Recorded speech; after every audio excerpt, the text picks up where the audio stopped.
I'm seriously impressed that we're 2 for 2 on claustrophobic indie horror films based on a video game, because I was completely blown away by Exit 8. The impeccable camera work and strong central performances elevated what material was present in the game. They attached what is a thoughtful and compelling story to incredible premise for a film. I'm confident in saying that this is the best video game movie ever made, and is leagues ahead of its contemporaries. I'll be very surprised if this film doesn't make it into my top 10 films of the year. The pitch for Exit 8 is simple.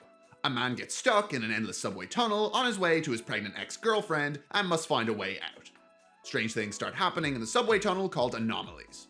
He has to go forward or back depending on if there are any anomalies until he reaches the 8th exit. The pacing for this film is absolutely incredible. I was unironically on the edge of my seat for most of the movie. It's a type of premise that could easily become repetitive, much like how the game has a similar chance to.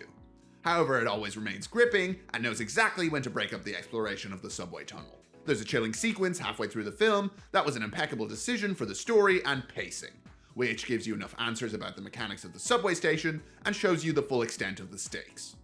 This film surprised me at many points throughout, with that sequence of course, but also with the execution of the anomalies, and those anomalies never failed to give me an impending sense of dread.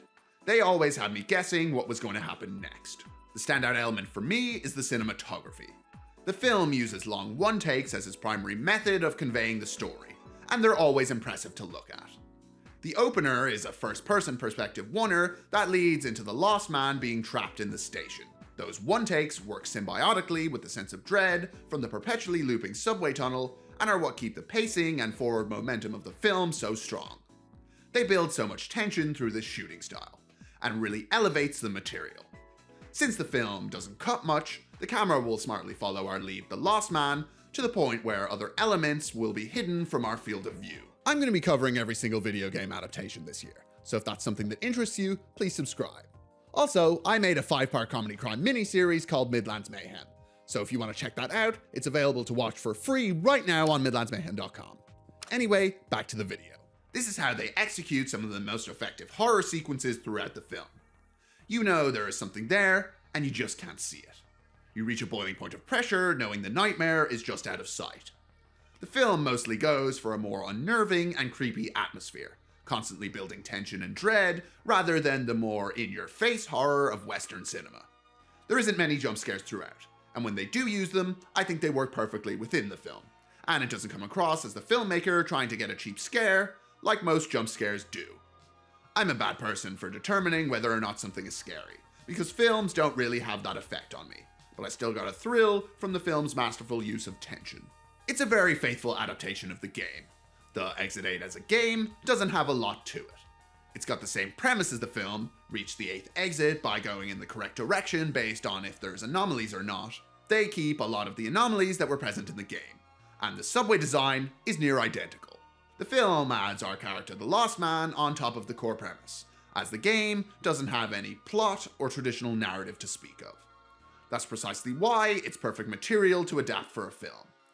The game has its own world, and the filmmakers are able to supplant a more filmic story on top of that already interesting core premise, merging those elements together for a unique theater experience. Video game films should take lessons from this going forward, as it shows what you can do by taking the best elements from both.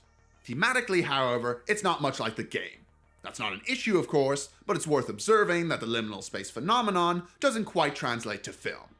Playing the game has an unnerving quality to it, and that can't quite be replicated while we're trying to attach ourselves to a character. Paranoia would be the key thematic trait of the anomaly hunt genre of video games. That feeling of, did that always look like that? And the fear around missing something is a strong point of the genre, and not something that can be quite replicated in a film. While this can be reproduced a small amount by the viewer scanning the frame for anomalies, and I did appreciate being able to spot the anomalies before the characters do, it's just our lack of interactivity that prevents the translation of the paranoid feel of playing the game. The film takes a different route for its thematic approach, and focuses mostly between fatherhood and the repetitious nature of the cycle of work. I imagine this is the type of story that would hit even harder in its home country of Japan, since if the work culture is anything like I hear online, it will speak directly to its primary demographic. The film doesn't overly focus on the cycle of work commentary, and that's more of an observed element that takes second stage to the character's primary struggle with fatherhood. It manages to deliver a satisfying narrative to tie up all the themes present in the film. I don't have many complaints about the film, as I really enjoyed it. However, one of the sequences near the climax of the film is let down by some very dodgy CGI.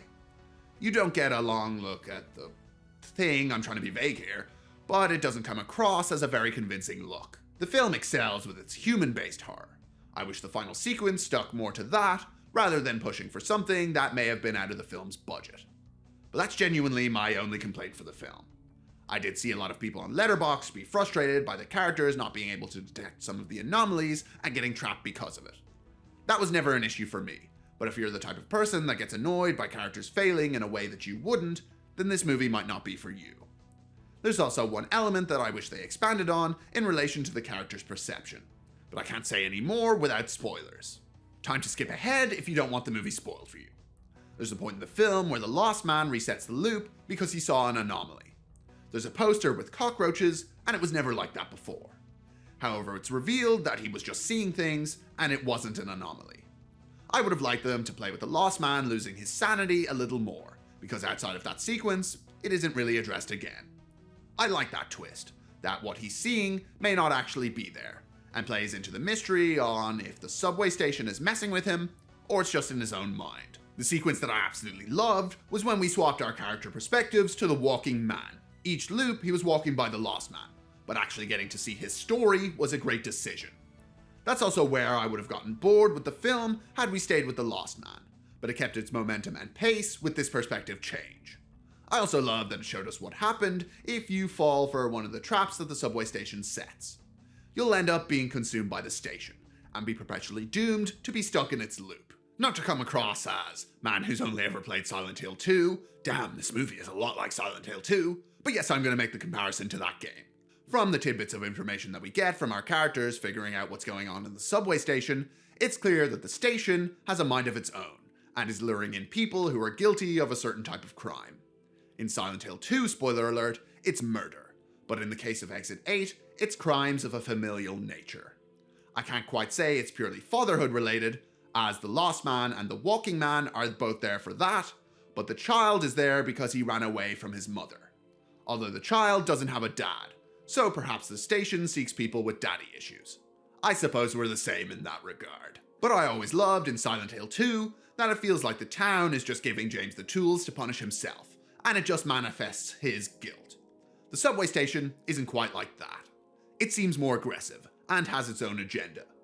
It is likely feeding off its victims, and while it can see the inner psychology of those trapped in it to more effectively mess with those poor souls that got stuck there, that doesn't mean it's not trying to torture them for its own benefit. The film, in my eyes, isn't just a metaphor. The subway station is real, and has power over people, but it's elevated by your internal struggles. So yes, I think this is the best Silent Hill film, along with being the best video game adaptation out there. Overall, Exit 8 was a major surprise hit for me. If you know anything about me, you'll know I'm an absolute sucker for oneers, and this film has tons of them that are really smartly used to enhance its thematic goals, as well as its horror. The lead actor puts in a fantastic performance as well, as most of the film is on his back. It excellently builds tension and dread throughout the film, keeping me on the edge of my seat. This is the type of film that elevates its source material. They both have different thematic meanings, but the film never disrespects or is ashamed of its source material.